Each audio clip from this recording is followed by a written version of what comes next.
Transformation is possible. We defined that yesterday. We sorted that out. So hopefully you believe in your heart that transformation is possible. So the next question becomes, why transform?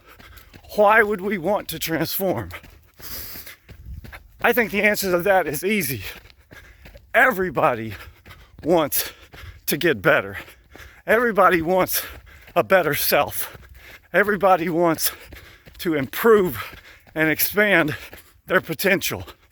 Just look at the self-help book, seminar industry.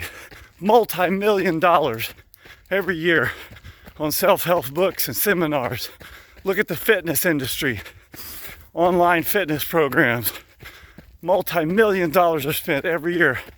Why?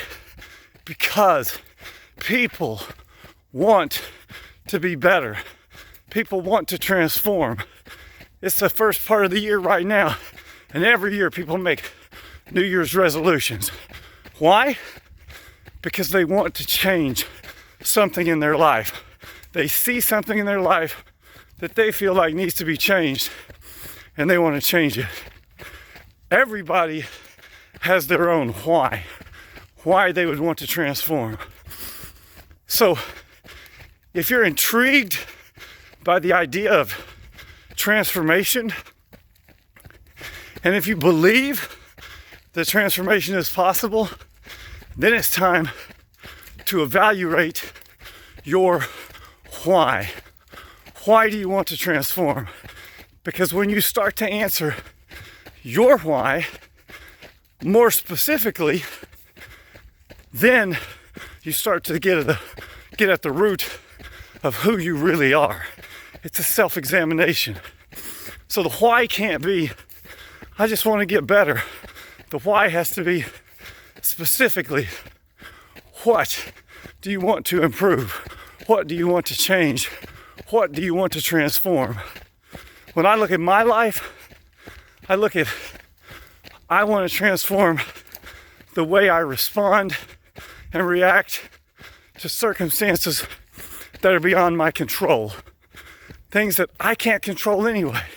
Yesterday, I had gone to the grocery store to get black-eyed peas. You know, you got to have black-eyed peas on New Year's. On my way back, I was driving down our driveway, and our dog, who's a Great Pyrenees named Avril, was running up the driveway.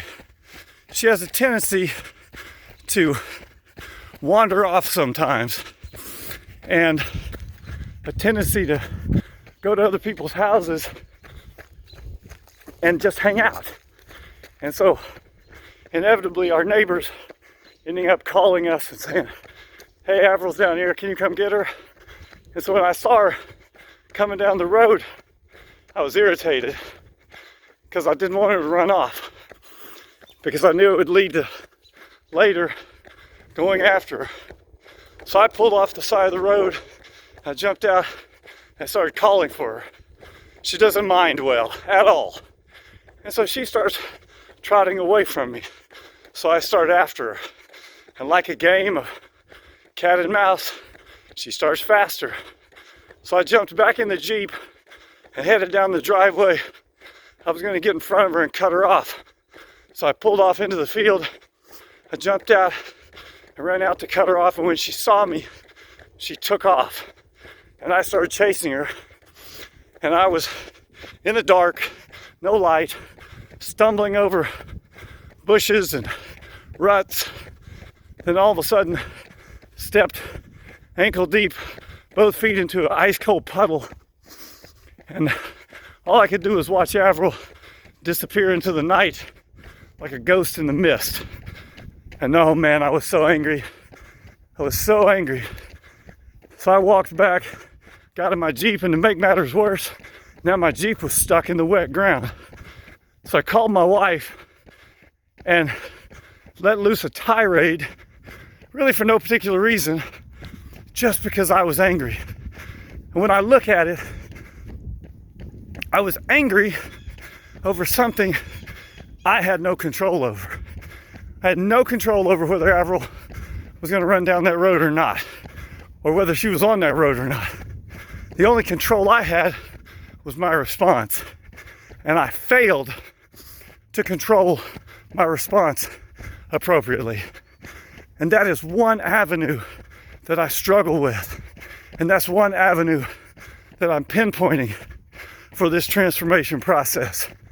So one of my whys, among many, is why do I respond with anger or anxiety in situations I can't control? But I can control my response. So that's the beginning of my why. What's your why?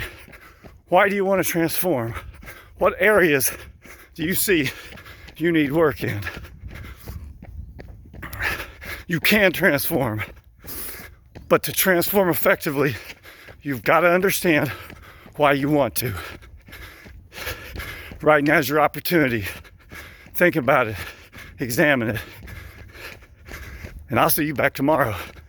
Moyo, everywhere we go.